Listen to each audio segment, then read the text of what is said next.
Good day, everybody. Thank you, Mr. Chair, for the opportunity. I think it's a big privilege for me and for Omnia as well to speak on this platform. Um, yeah, I'm going to speak about a very interesting topic, soybean fertilization and nitrogen dynamics.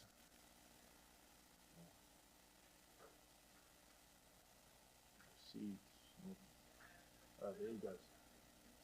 So a little bit on the content, a small introduction on the Rhizobium and the fertilizer practices, soil rectifications, and then the summary. So fertility on the Rhizobium formation. Um, Obviously, Rhizobium nodulation is one of the most important fertilizer aspects for soybean fertilization. We all know if Rhizobium doesn't inoculate, we have big problems in terms of yield sensitivity, and it's a very intensive process. Obviously, a lot of carbohydrates and sugars is needed from the plant to drive this nodulation from the Rhizobium. So obviously, the healthier our plant is, the more carbohydrates and sugars it can produce. So a nutrient deficiency or a weak seedling will obviously inhibit or negatively affect nodulation. So this is just a few factors that has an impact. Obviously, sunlight is in there and so forth. But I'm just gonna, talk about the fertility side of it. Organic carbon, soil pH, and nutrient status availability, and obviously with that comes enough soil moisture. And I just put in this schematic illustration of soil pH. We all know the importance of soil pH for a good seedling, actually for good plant growth, and that is our nitrogen, phosphorus. You can see, especially on phosphorus, a low pH, where our soybeans are mostly produced, our phosphorus availability can become a problem, and we know it's one of the energy drivers in our plants. Calcium, obviously, at low pHs can become a problem. Magnesium as well, chlorophyll, for producing those sugars, and then molybdenum. It's obviously pH sensitive as well and very important for the nodulation.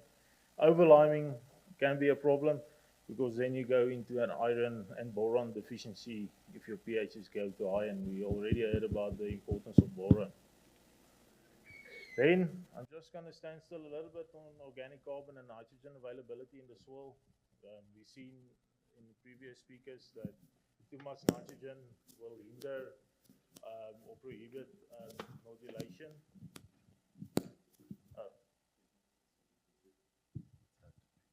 Okay, thanks. So too much nitrogen obviously we've had too much nitrogen will have a negative effect on nodulation, and influences on nitrogen of one of the big aspects of residual nitrogen is the organic carbon. So obviously there's lots of influences on clay content, tillage, and crop rotation, and some of the big ones is that we don't have control over is temperature and moisture, especially in dryland conditions. So, but the area that we plant our soybeans in obviously dictates that. So temperature in the eastern part of the country is much lower and there's more moisture. So obviously you'll have higher organic carbon than in the western part of the country.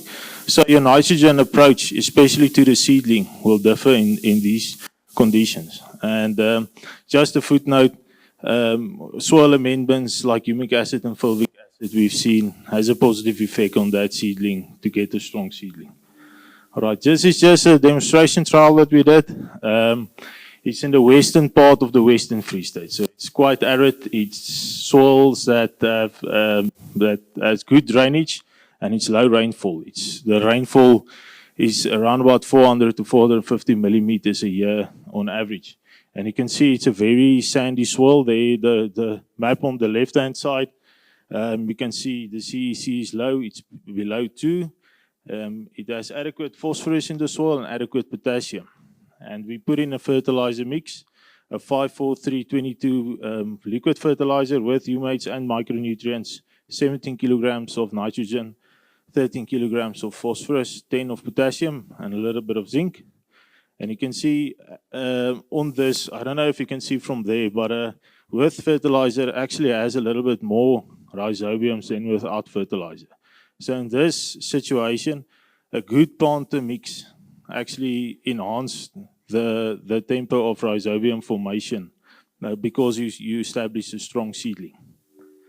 Here you can see that's a yield difference around about 400 kilograms with fertilizer than without fertilizer. And you can see on the photo on the right-hand side, the soybeans seedlings or the young soybeans is a little bit weaker than the part with the fertilizer. All right, then phosphorus, obviously our energy driver. Soybean needs a lot of phosphorus and it can utilize the soil phosphorus very well, but usually we get good significant reactions by adding a little bit of phosphorus in the band for the young soybean. So many factors, I think that's why we get the reaction, because we have so many factors that has an influence on the availability.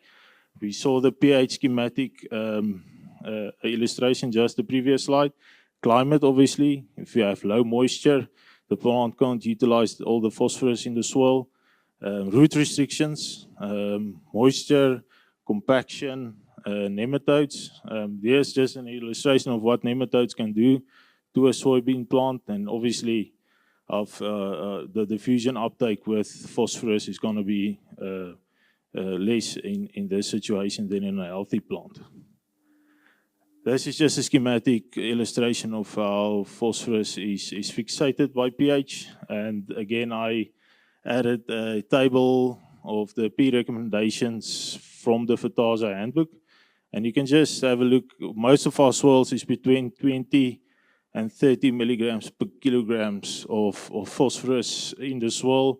And it comes down to around about 10 kilograms of phosphorus for each ton of soybean or yield potential.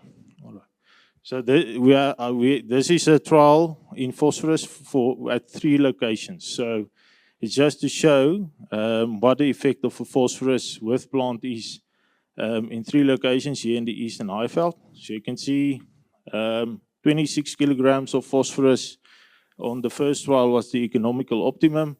The second trial we didn't have a reaction, and then the third trial 30 kilograms of phosphorus was the economical optimum. So you can see it's 2 of the 3 trials worked out, and it's a little bit higher yielding, and it's at 3 tons a hectare average, and it's very close to the Fertasa's guidelines. So we've seen that in practical in the field as well.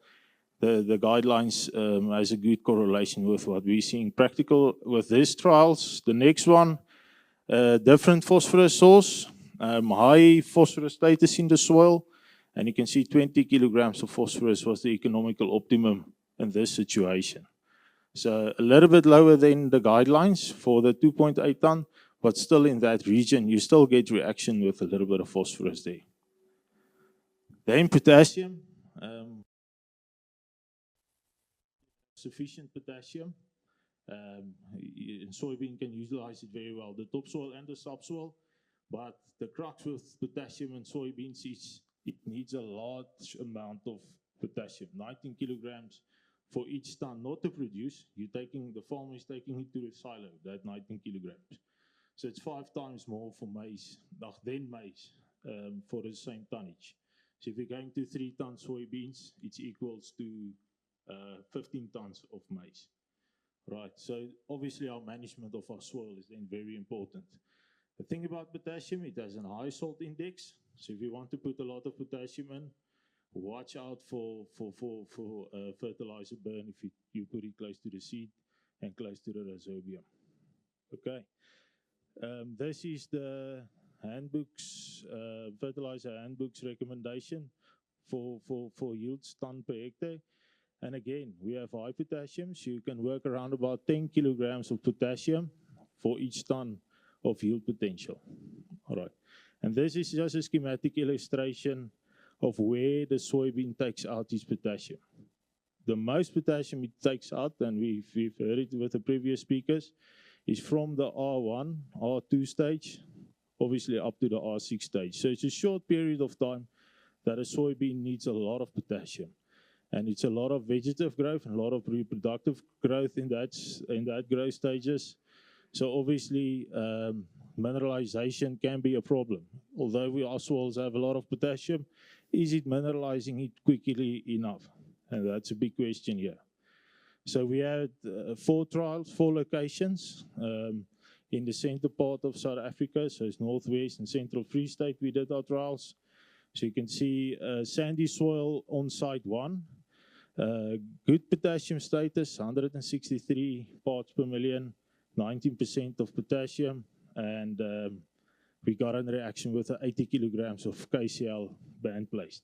So it's 40 kilograms of potassium. And that's around about the 2.2 to 2.8 ton region. We had a 600 kilogram yield increase. The next site, even more potassium in the soil. It's a more clayey soil, 240 milligrams per kilogram and 21%. Little bit lower yield, not a big reaction on potassium, 50 kilograms. And the last 2 sites, it was a dry year, even lower yields, also good potassium status. On the one side, 100 kilograms of hectare yield increase, the other side, nothing. So it just goes to show the higher the demand of the plant, the more restrictive or more, the more the problem is for mineralization and taking that potassium up out of the soil. And if you add a little bit of potassium in high yielding situations, you get a reaction. All right, this is just a demonstration trial one of my colleagues did in the Western Free State. The big thing I want to show you here is it's around about R3 that he made this profile hole and he took soil samples in each of those blocks on a control and on a treatment. The treatment was 234-30. It was 300 kilograms a hectare that he put in right beneath the plant as a pre-plant, not with plant, as a pre-plant. And I just want to show before the season, it was 120 to 150 milligrams per kilogram was the soil analysis. In season, it dropped to as low as 70 parts per million. So obviously, it's a high demand from that soybean, and it dropped the soil status. But in the treatment side, that's the right-hand side, you can see right beneath the plant in the second block, you have a spike in the ppms or the milligram per kilogram of potassium where the fertilizer was put in. And we know it's the fusion uptake, so a high concentration to a low concentration. So theoretically, it should be positive. Same with the phosphorus. We also had a spike right beneath the plant where the fertilizer was put in. And then here's the yield results. You can see we got a positive reaction with putting in this high yielding situation, around about 4 tons. Positive reaction by putting in 150 kilograms of 234 is 290 kilograms of yield increase, and at 300 we got a 360 kilogram yield increase. So especially that 300 kilogram one, very close to the guidelines as well. So we got a positive reaction on that combination of a little bit of nitrogen, phosphorus, and potassium there. So definitely in this situation, worth it to fertilize that soybean. Then a very good trial done in the Eastern Highveld. One of my colleagues did it. He's here today. And you can see at treatment 1 and treatment 8 doesn't have phosphorus and potassium in. Treatment 1, no fertilizer. And the rest of the treatments were balanced with 20 kilograms of fertilizer, or 20 kilograms of phosphorus in, and it's band placed with the planter. And then the differences is obviously the nitrogen and before, the nitrogen in the mixes and the potassium in the mixes, and as well, and the sulfur as well. So phosphorus is constant except for treatment 1 and treatment 8. All right, here's the yield results. You can see zero fertilization had the worst yield, and our winners there was there in the center. Don't know if my points will show it, but yeah, in the center you can see 20, 20, 20. 14, 21, 28, and a 9, 19, 28. That was the 3 winners in this trial. So what you see is, as the guidelines suggest, around about 20 to 30 kilograms of potassium has a good response. And as soon as you take out the potassium, the yield drops. You can see that 721.0 has a worse, a little bit worse yield than the rest. And as soon as you take out the nitrogen, you also your yield dropped a little bit. It is a lot of potassium, that one without the nitrogen. So maybe the salt index was a problem there as well. But it looks like as soon as you take out the nitrogen, you had a negative reaction. Then just be aware of your fertilizer placement. As I said, salt indexes from nitrogen and potassium can be a problem. So put your fertilizer away at least 5 centimeters away from the seed, 5 below. And if you want to add a lot of potassium, rather take the potassium out of that mix. We don't want weak plant density or the rhizobium not to inoculate properly. Then a little bit about nitrogen dynamics, a small amount at plant. Top dressing of nitrogen when the rhizobiums is effective is usually not economical. Some guys say under very high yielding situations they got reactions on maybe under a center pivot or so. Double cropping, maybe. If you put in soybeans right after wheat, that has a high carbon to nitrogen ratio, you can get a negative nitrogen negative period, and maybe you can put it in that situation. When Rhizobium inoculant was unsuccessful, we suggest you replant if there's still time. Usually the nitrogen fertilization is so expensive against the amount of extra yield you get. If you have enough time, replant. Obviously, if you plant it late, you have to add nitrogen fertilization. And with your crop rotation, there's obviously a lot of advantages by planting soybeans in your crop rotation. But usually, we suggest you don't cut back on your nitrogen fertilization for your maize that's coming after the soybeans due to the dynamics of nitrogen carryover. And usually the crop rotation itself gives the farmer a yield increase as well. Right, this is just a trial, a statistical trial that was done with on soybeans where the inoculum was successful, and just to see if the high yield potential soybeans gets a reaction by adding additional nitrogen. And you can see with 20 kilograms of nitrogen at the R1 stage, there wasn't a reaction, but it wasn't statistical. And with more nitrogen than that, no reaction took place. Sulfur, very important element for soybeans because it's an oil, high protein crop, and it uses quite a lot of sulfur, 4 to 8.8 kilograms per ton. And you can, if you look at a schematic graph, you can see 10% yield loss as if you have a nitrogen deficiency, and keep it up to 40 kilograms a hectare in the top soil, top 20 centimeters. So very close to your phosphorus fertilization, you can balance your sulfur. Right, then secondary micronutrients like calcium, magnesium, and your micronutrients, obviously very pH dependable, as I said on before. And liming essential in that situation. Calcium for nodulation, molybdenum, very important in the symbiotic nitrogen binding, and zinc deficiencies. We also get zinc deficiencies, but less than maize because getting your soil in balance, and there's different ways, obviously, to add these elements, but liming is usually the best place to start. The molybdenum seed treatments, early foliar applications with the molybdenum and the zinc can also help with your shortages or deficiencies. Then I think a big one is the soil rectification. We in the Western Free State began to think differently about soil rectifications as soon as our farmers began to plant soybeans. We're still starting out our soil sampling on a grid basis, know what's happening in your soil, lime your soil. And the different thing is we started seeing phosphorus and potassium rectifications as more important than we did previously because of the high uptake and the effective uptake of a soybean plant.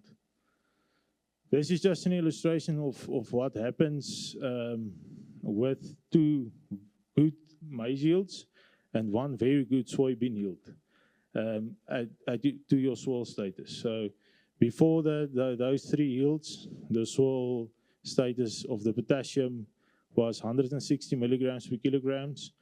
After those 3 yields, it's only 3 seasons and 1 season of soybeans. It dropped to 127 milligrams per kilogram. And the same effect with the phosphorus. So be aware, I don't think farmers can, especially in high yielding situations, can plant soybean crops without having soil samples or rectifying the soil. And yeah, this is just a practical illustration how we rectify the soil. You can see 2014 and 21 soil analysis, 2 soybean yields in between, around about 4 maize yields in between. And we can see the phosphorus status dropped in the high potential zone, and we rectified it accordingly on a precision basis. So the technology is here. Motivate your farmers to use those technologies to keep the soil status on par for the utilizations of all your crops in high yielding situations. Same with potassium. Just watch out. Potassium soil can only hold so much potassium, so don't over apply potassium. Maybe you'll get leaching because of the cation exchange capacity can't hold all that potassium. So in this situation, I rectify this soil to 100 parts per million because I know this soil can hold 100 parts per million of potassium. And it's on par for my maize fertilization program and so forth. And another option, if your soil, the farmer is happy with his soil, it's on par and everything, you can always rectify the soil if you have an above average soybean yield on your yield data. So you just, for practical example, you added 20 kilograms of phosphorus and 20 kilograms of potassium for a 2-ton soybean yield, but a farmer actually took off 4 tons per hectare. You can just subtract that from the uptake that the soybean had, and you can rectify everything that's taken out. And you can even incorporate your soil analysis. If you have a part in the field that had a high potassium status, you want to utilize that a little bit without cost, you can subtract that what you should have added or would have added from that. All right, then a summary. 10 to 20 kilograms of nitrogen for a starter is a good idea just to get that seedling strong, especially in the western part of the country where we have low organic matter, low residual nitrogen, and soybean can utilize build up soils very well. So keep the soils in a good state that the farmer can have profitability from the soybean to the maximum. Balanced fertilizer mix makes sense. So if we refer to the 2 trials that we had mixes in, the soybean really reacted good on that. The guidelines is still applicable, and watch out for high yielding soybeans in sandy soil. It depletes it quickly. Obviously monitor your soils and rectify accordingly. Thank you.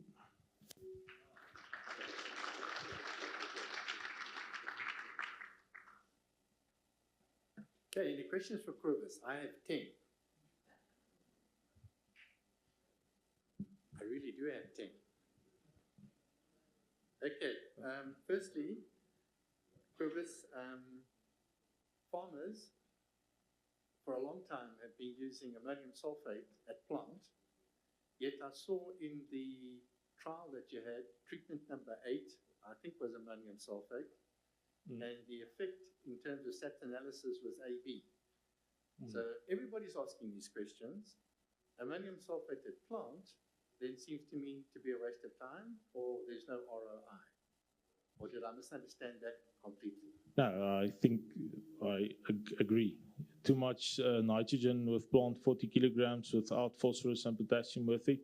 I agree. It's not economically viable. Okay. But I remember it was 44 kilograms, so it was quite a lot. Okay, so Corner again, remember in terms of claims and agronomy, one of the questions is what was the end status at the time in terms of the nodulation didn't happen? There seems to be a pattern here that we need to get hold of. I don't know if you want to answer that at this time, but there's a whole picture that comes out, but I'll leave it at that. The next question is carryover in terms of nitrogen from previous crops. Now, if you're going to be putting in soyas and the end status is quite high, if you looked at that one slide that Corin had, it was very clear that nitrogen and or molybdenum and or heavy metals, if I had it correct, is actually a no-no. Yet part of your recommendation is to go in with a quantity of nitrogen in that plant. This seems very contradictory. I don't know how you guys feel. I mean, we come to grips with this absolutely every day. Farmers are asking me what to do, what should they plant, is fertilizer plant available, what does it do? I don't know. Jonathan, perhaps you can also have an input here. As I said, it's dependent on the area and the carryover from the previous crop. We, in the trial specifically, and in the western part, a little bit of nitrogen that we see is positive, just to get a seedling strong, but too much obviously will give you a negative effect, have a negative effect on nodulation. But we balanced mix, a plant mix as such, usually gives us a good yield response and a good seedling. Because the thing is, if you have windy situations or so in the Western Free State, and though wind is blowing and you have sand damage on that young soybean, it's going to have a very negative effect on your long-term yield. So if you can get it a little bit stronger with a little bit of nitrogen and phosphorus and potassium, you usually get it faster out of the wind or faster out of the stress situation. And then we didn't see a negative effect on nodulation at all. As the first slide you've seen, actually the mix had a positive effect on nodulation because I had a stronger seedling. Yeah, Jonathan, would you like to comment? Yeah, I'd like to, please. Yeah, Kobus, thank you. That was really good presentation. Yeah, I think on the phosphorus and the potassium, I think when we talk about nitrogen, the nitrogen residue or carryover from wheat, for the sake, like in the follow-up schema, especially under irrigation, is quite a big issue. But there is a lot of stubble unless they have the farmer rotation where they're actually burning, or if they're not doing that, it is a requirement. But there's a lot of carryover, especially in that high yielding situation where you're seeing the nodules formed far later than anything else, and also maybe a higher dosage of application as well. But I do agree with the 10 kilograms or 20 kilograms of nitrogen, in especially the sandier soils. I think it's really good. But the biggest one up, my question is really the potassium, because that's your key driver on soybeans, or phosphorus and potassium and sulfur.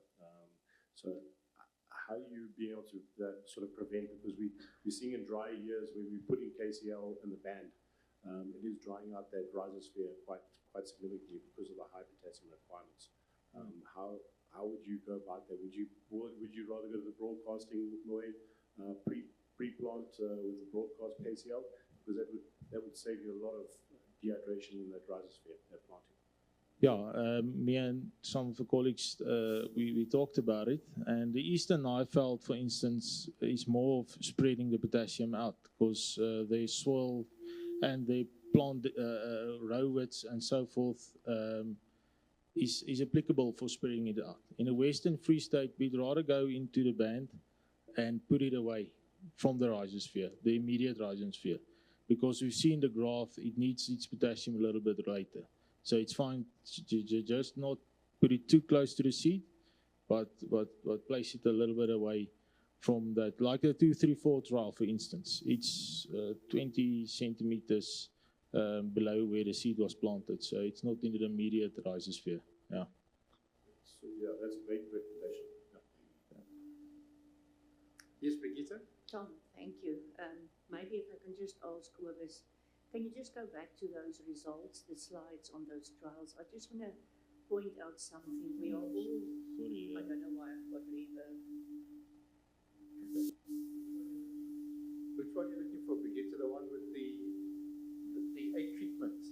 Ah, okay. Oh, sorry. That one, the 8 treatments? Okay. The 8 treatments, the Yep. graphs. Sorry, I'm not going to talk into this thing. Just look at treatment 2, 0N, 20, and 14. Look at treatment, what was 1, 2, 3, 4. Look at treatment 6. 21P, 7N, what's it? 0. Okay. Look at the yield. I know we're all excited about the N's that we put in and the higher yield that we get.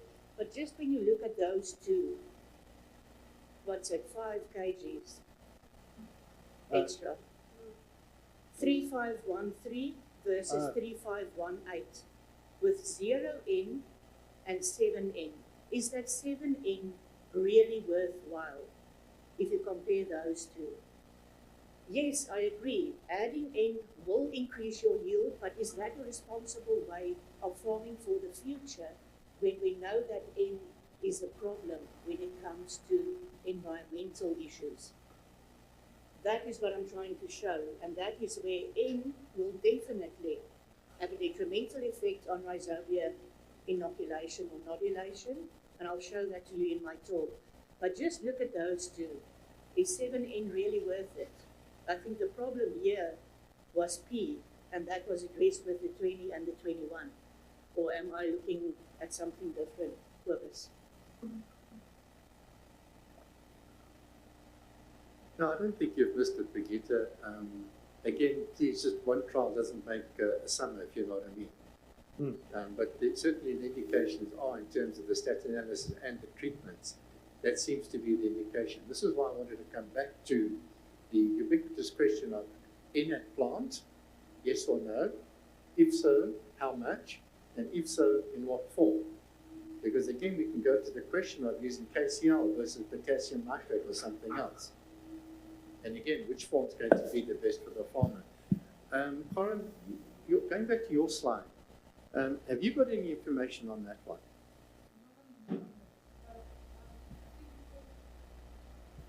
Let me try this. I think what is really important is to understand that this is all very context dependent, and it depends on the environment where you plant, the current status of the soil, and I agree with you. We always forget that when you farm, you're removing a lot of nutrients from the area, which under native or natural conditions will just be worked back into your soil. So that needs to be replaced. And if you have a stronger plant, it's less stressed because you get an initial little boost of nitrogen, then I think that would be better at the end of the day. But if you maintain high nitrogen levels, I don't think you're gonna have struggles with nodulations, and then you'll have to add all the nitrogen that's required for a good yield, which I think is going to be quite costly. Yeah, that definitely seems to be my information as well. So I see you nodding big time, Jonathan. I know you've bumped your head against this a few times, but so have I and a few other people. I think we have to be very careful when we start recommending nitrogen at plants with soya. Again, with proper trial work, with proper information in a proper area. I mean, every farm is so different to another farm, even the one next door, even differences within that. But to ubiquitously go in and say that you're going to apply an amount of nitrogen And with the negative effect that we know that the carryover in terms of rhizobia and or nodulation, that trade-off is exceptionally dangerous. I don't know how you guys feel, but I'm sure, you know, in the 40, 50 years I've been around, that's been an issue, and it's exceptionally contentious. Jonathan? So, Tom, I agree with you. I think the benefit of the nitrogen is in some processes, I've seen some really in the Western Free State, Northwest, I've seen some significant results with the nitrogen, especially at the planting, but that 10 to 20 kilogram. But, you know, moving over that, it really reduces the yield. But I just think the salt contents in the band is the biggest issue that we are facing with nitrogen and potassium, because these are the two elements. And if we're not putting in the band, especially in a dry year, we had quite a bit of guys use MAP or certain amounts of fertilizer inside the in a pop-up mixture in a liquid band application, and that really negatively influences the rhizobia because of the salt concentration in that concentrated form. But I mean, if you are looking at, we do have low organic matter, and sulfur and nitrogen are really important in those Western Free State areas. So a little bit of nitrogen does definitely, in those areas, in those situations, it is farmer by farmer, but or block by block, but I've seen some great results. Yeah, so I'd rather be more worried about this total salt contents and how do we mitigate that. And I think Kobus, with that deeper application of the potassium, it was significant. And if we could do that, in the let's say Mpumalanga, the Eastern Highveld, where we're broadcasting the potassium chloride, it's really helping us a lot in the dry conditions.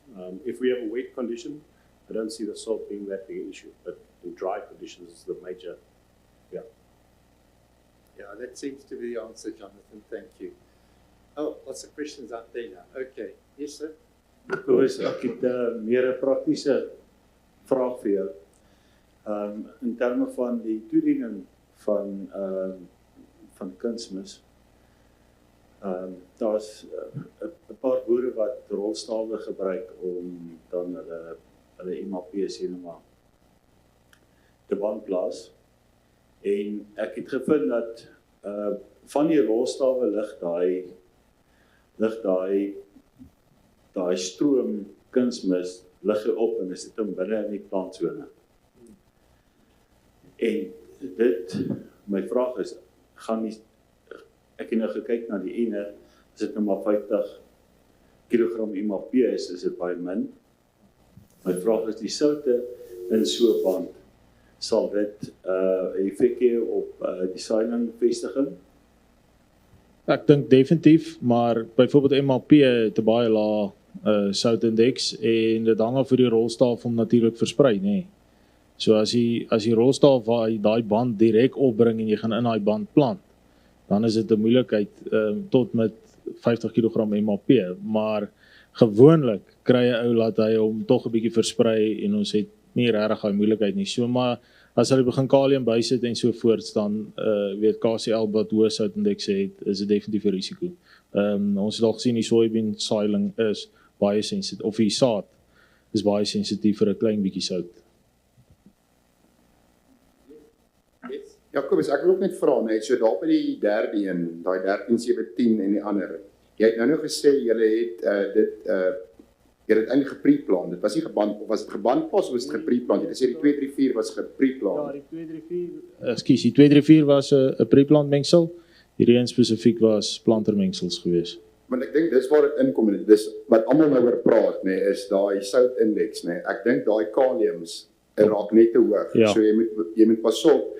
En ek verstaan hoekom julle dit in die Wes-Vrystaat doen, want dit help nie jy strooi dit uit en dit bly in oppervlak en is droog laat in die seisoen nie, want jy wil dit in die profiel dieper hê. So ek dink 'n pre-plant aksie kan dalk daai oorbrug. Nee, definitief. Ja, jy kan basies hierdie as 'n risiko vat met hierdie hoeveelheid vir 'n plantermengsel. Dis 'n proef en alles. Maar as jy hierdie hoeveelhede wil insit, moet jy definitief jou kalium wegvat daarso. Dit is so, die soutindekse is 'n bietjie hoog en die proef was al herhaal in droër jare en dit het die stand benadeel. Ja. Okay, any more questions? I've got one or two more. The comment was made in terms of doing liming. Now, for the ag chem guys amongst you, you all know what happens when you start doing liming opposite certain ag chemicals, such as atrazine and triazines. What happens? Can somebody tell me? Come on, you guys are clever, I know many of you. Okay, let me refresh your memories. Atrazine becomes more available. 100%. Can you lock in, and if you apply light, it becomes available if it's still a crop. 100%. So that's the bottom line. When you start doing liming, be careful when you're going after maize or something like that. And then you start saying, okay, we have to do a lot of liming because you want to correct the pH going into soya. When the triazines start becoming available, they're going to kill those soyas. And a lot of guys think that's a lot of nonsense, but it really is like that. So be careful when you're going into a rotational system in terms of the previous year, in terms of the triazines that you're going to put down, because they're going to be released. And a triazine, when it comes to soya, is really not a good thing. I'm sure you guys know about this. So I just wanted to point that out in terms of from a cropping and an agronomy point of view, Kobus, that comes off the issue, yes. Yes, we've seen it especially on no-till situations. Yeah. Your atrazines will stick on that compaction layer, and obviously your root will grow there as well, and then usually you get a negative impact there. One last question from my side. In terms of molybdenum, there's a lot of controversy around molybdenum and applying to the seed at plant versus applying sodium molybdate and or another molybdenum source as a foliar applied product. Now, the clever guys here will tell you that when it comes to Rhizobia as an organism and contact with a heavy metal, that generally is a no-no. Yet there is still a persistence when it comes to some people. They like to apply some form of sodium molybdate and or whatever it is, a molybdenum-containing product on the seed at the same time as the Rhizobium. Maybe you can talk to that. I'm not sure if you're going to cover that with your talk, Brigitte. Not sure. I'm sure you can. Maybe you'd like to comment on that, Kobus? Yes, obviously the guidelines out there says sodium molybdenum is toxic to the Rhizobium. Practically, my farmers don't add sodium molybdenum to the seed as such. We'd rather put it all in furrow, but also very, very low quantities, and we'd rather go for a foliar very early in the life cycle of a soybean. But I know there is guys that has success with adding it and planting it out immediately at a very low rate, lower than that is subscribed. Like I think it's 30 milligrams per 100 kilograms of seed. Around, but the guys go to 30, so yeah. I've got a question. Jonathan, you talked about cobalt, which is very important in the bunning process. How does the cobalt get applied? Does it go with the rhizobiums or the inoculants? How do you do that thing? Very important also because cobalt is one of the minerals, products, substance of concern at the GFS. So that will have to be cleared by Act 36 very soon if you want to carry on with that. So perhaps anything about that? Yeah, definitely. Cobalt's also just as important, or maybe not as important as molybdenum, but in smaller quantities than molybdenum. But it is also just as important for reduction of ethylene within the plant, but also increasing nitrogen fixation and the nitrogenase activity on the plant. So generally, we would apply the cobalt as with molybdenum as a foliar application. As soon as possible after planting or after emergence from around about V2 to V4 stage would be your optimal. You can apply it in the soil, but your pH plays a huge role in the binding of these metals. So for example, the phosphate, if you've got a nice high phosphate, your molybdenum molybdenum will be bound by that phosphate, and that's also a big issue why the in-furrow Sometimes, if you have a good pH, it's good, but if your pH is low, significantly that you wouldn't be able to apply molybdenum with success because of the binding it to the phosphate. So we generally, on the cobalt side, we would apply that with the molybdenum at V4 and maybe up to R1 stage. Thank you very much. Ladies and gentlemen, okay, we'll call it quits there. Kobus, thank you very much. Well done.